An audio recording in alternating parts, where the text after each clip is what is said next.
Hello guys, welcome to our channel. This is Teja. ప్రస్తుతం మనతో పాటు సీనియర్ జర్నలిస్ట్ జగదేవ్ గారు ఉన్నారు. నమస్తే సార్. సో రీసెంట్గా సజ్జల రామకృష్ణ గారు ఒక వ్యాఖ్య చేశారు, ముఖ్యంగా పవన్ కళ్యాణ్ చంద్రబాబు నాయుడు గారి పొత్తుల గురించి. పవన్ కళ్యాణ్కి సీఎం పదవి వస్తుందా రాదా అని ఎందుకు టీడీపీ వాళ్ళు చెప్పలేకపోతున్నారు?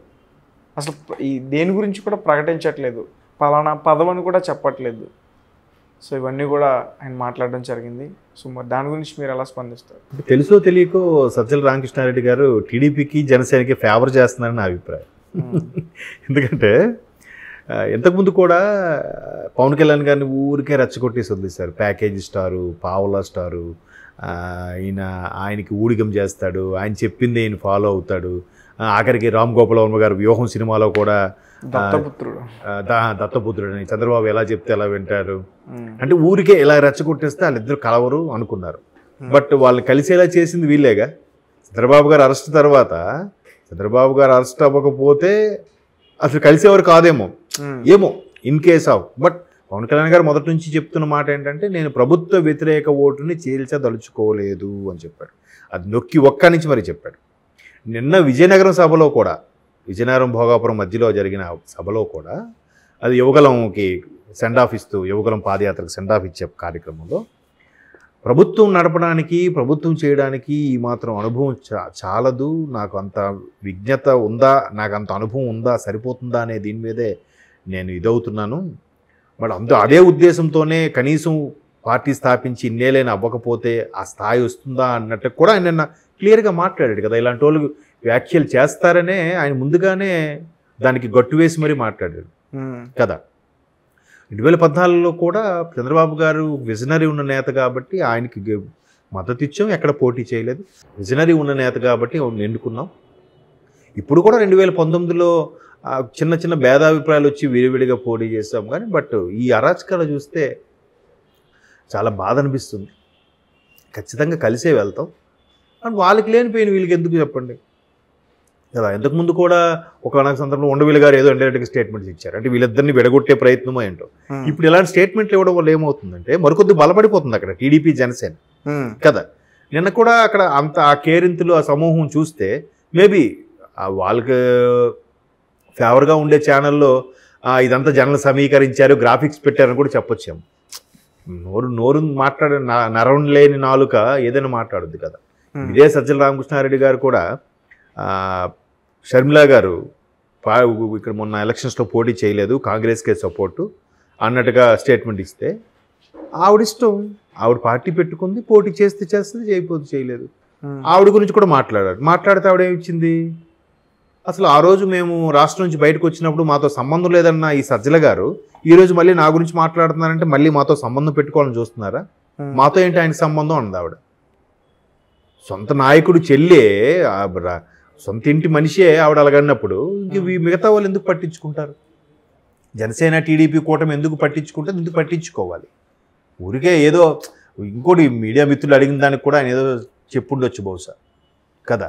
సో ఆ సందర్భంలో ఆయన అనుంటాడు, ఇంకే ఆల్రెడీ అన్ని సమీకరణాలు అయిపోయి ఎవరికైనా సీట్లు కూడా డిసైడ్ అయిపోతుంది. ఆల్రెడీ వీళ్ళ పార్టీలోని జంపు జిల్లాలు కూడా అక్కడికి వెళ్తామంటే వద్దురా బాబు, మాకు టీడీపీ జనసేనకే సీట్లు పొత్తు ఇంకా తలనొప్పుగా ఉంది. ఇంకా ఇప్పుడు మొదటి నుంచి 10 ఏళ్ళుగా జనసేనకు జెండాలు పట్టుకుని తిరిగిన వాళ్ళు, టీడీపీ జెండాలు పట్టుకుని తిరిగిన వారు ఉంటారు. ఆ పర్టికులర్ స్థానంలో అక్కడ టీడీపీకి ఏమో జనసేనకి ఇస్తామన్నప్పుడు టీడీపీ వాళ్ళు కొంచెం డిసప్పాయింట్ అవుతారుగా. ఇప్పుడు రాష్ట్ర వ్యాప్తంగా పోటీ చేద్దాం అనుకున్న జనసేన వాళ్ళు కూడా అరే ఇవన్నీ టీడీపీ వాళ్ళకి ఇచ్చేస్తాం, మేము పోటీ చేయటం, వాళ్ళు కూడా కొంతమంది నిరాశ నిస్పృహలు లోనవుతారుగా. బట్ అలా లేకుండా ప్రభుత్వం స్థాపించాక మనం చేసుకుందాము అన్న సమన్వయ కమిటీలు నిర్ణయించుకొని కింద స్థాయి కార్యకర్తలు కూడా వాళ్ళు కలిసి పనిచేస్తుంటే మళ్ళీ వీళ్ళు రెచ్చగొట్టి విడగొట్టేలా ప్రయత్నం చేస్తున్నారు. అభ్యర్థిని ఎందుకు ప్రకటించాలి? ఇప్పుడు ఈయనైనా కానీ జగన్మోహన్ రెడ్డి గారు ఉన్నారు ఫర్ ఎగ్జాంపుల్, ఈ రెడ్డి కాకుండా వేరే వాళ్ళకి ముఖ్యమంత్రి అభ్యర్థిగా ప్రకటిస్తారని చెప్పమనండి. వాళ్ళ సమీకరణలో అందరూ నాయకులేంటి, సివిల్ సర్వెంట్స్ ఏంటి, హైర్ అఫీషియల్స్ ఏంటి, అందరూ ఆ సామాజిక వర్గం సంబంధించిన వాళ్ళే. వేరే సామాజిక వర్గం ఉన్న నేతను ఒక్కరు చూపించమనండి, ప్రయారిటీ ఉన్న వాళ్ళని కదా. మరి అలాంటప్పుడు ఇక్కడ వీళ్ళు ఊరికే రెచ్చగొట్టి వదిలేయడంతో కాకపోతే ఎందుకు అది ఆల్రెడీ రెచ్చగొట్టి ఇద్దరు కలిసేలా చేసింది మీరే, మళ్ళీ ఇప్పుడు రెచ్చగొడితే ఏమో లాభం, ఇంకొంచెం బలపడుతుంది అంతే. అప్పుడు వ్యాఖ్యలు చేశారు, దమ్ముంటే ఒక్కడే రా దానికి మళ్ళీ ట్రోలింగ్స్ ఎలాగంటే అదే రజనీకాంత్ సినిమా లాగా సింహం సింగిల్గా వస్తుంది, జగన్ అన్న సింగిల్గా వస్తాడు, వీళ్ళందరూ గుంపులుగా వస్తారు అన్నట్టుగా చాలా ట్రోల్స్ కూడా చేశారు. ఊరికే అది చేయడం వల్ల ఏమైంది, కలిశారు.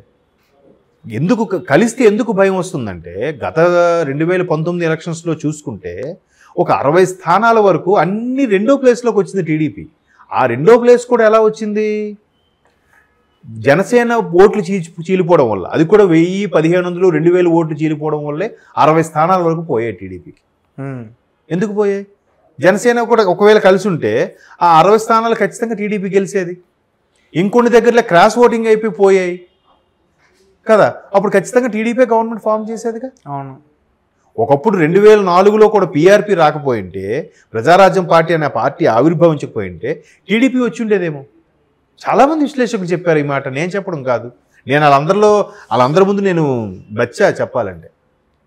నేను అప్పుడు చదువుకున్న రోజుల్లో ఏది మన ప్రజారాజ్యం పార్టీ పెట్టినప్పుడు 2004లో రాజశేఖర రెడ్డి గారు సీఎం అయ్యారు. 2008లో 2009 కాదు 2008లో పార్టీ పెట్టినాక 9లో కదా ఎలక్షన్స్ అయ్యాయి.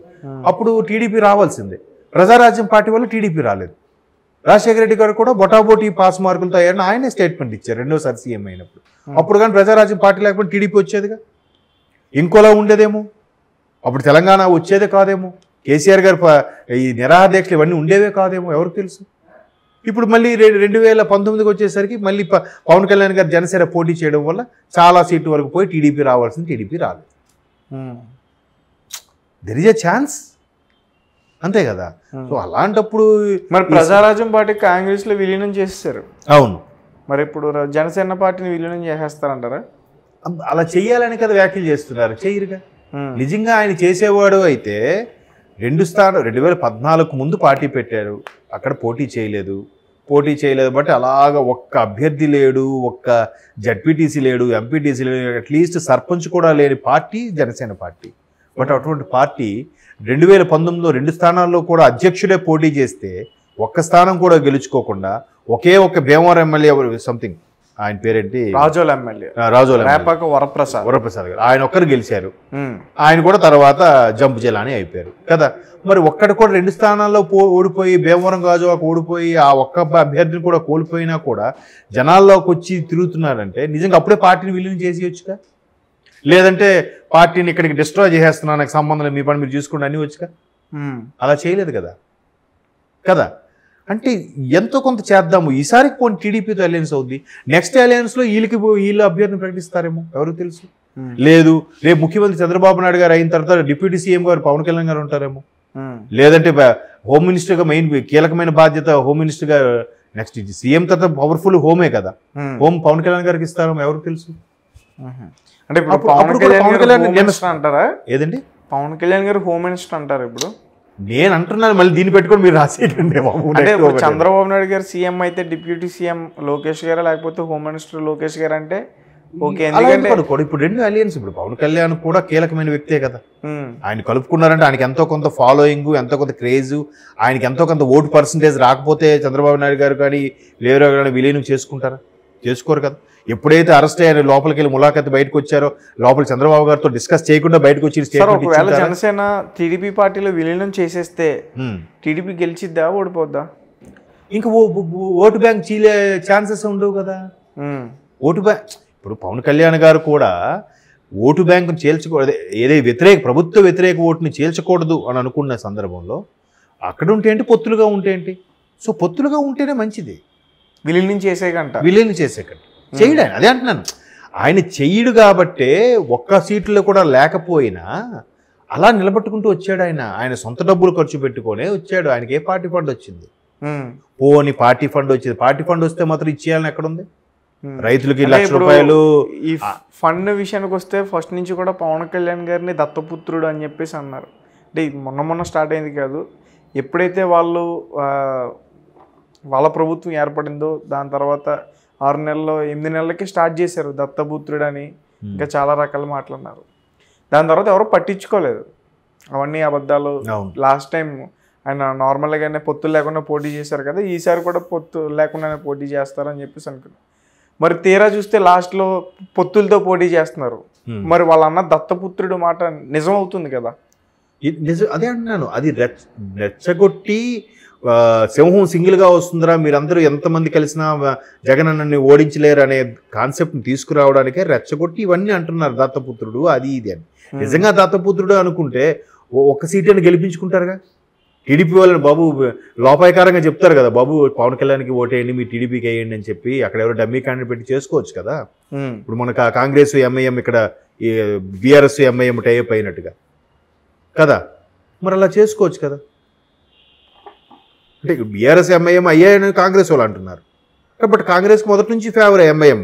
బట్ మేబీ ఇప్పుడు మళ్ళీ రేవంత్ రెడ్డి గారు టైంలో కలుస్తారేమో, అది వేరే స్టోరీ అనుకోండి. ఇక్కడ కూడా నిజంగా ఒక దత్తపుత్రుడు అనుకుంటే ఆయన గెలిపించే ప్రయత్నం చేస్తారుగా కదా, ఎందుకు చేయట్లేదు? రైట్. అందుకని కాబట్టి ఊరికే రెచ్చగొడితే వీళ్ళు మళ్ళీ వేరువేరుగా పోటీ చేస్తే మనం ఏదో ఒకటి సెట్టింగ్ చేసుకుందాం, ఆఖరికి కొంతమంది ఓట్లు గల్లంతు చేసేసి లేదంటే వాలంటీర్లను ఉపయోగించుకొని ఎలాగో ఒకలాగా నందిని పందిని నంది చేసైనా ఏ గ్యాంబ్లింగ్ చేసైనా ఈసారి మళ్ళీ గవర్నమెంట్ తెచ్చేయాలనే ఆలోచనలోనే ఉన్నారు. కాబట్టి ఏదైనా మాట్లాడతారు. ఆల్రెడీ మంత్రులే డిసప్పాయింట్గా మాట్లాడుతున్నారు, ఒక్కొక్కరు రాజీనామా చేస్తున్నారు. రేపు సంక్రాంతి తర్వాత ఎంతమంది రాజీనామా చేస్తారో చూడండి, అప్పుడు మీరు మాట్లాడండి. ఇంకా సజ్జల గారు ఒక్కరు మిగులుతారేమో నాకు తెలిసి అందులో. ఇప్పుడు మిగతా మంత్రులు ఎందుకు మాట్లాడట్లేదండి కదా, సైలెంట్ అయిపోయి మీరు అబ్జర్వ్ చేశారా 3 నెలల నుంచి? ఎందుకు మాట్లాడట్లేదు మీరే చెప్పాలి. ఓకే, నేను కదా సార్, ప్రజలు చెప్తారు. అదే I mean. Okay sir, thank you so much. Thank you.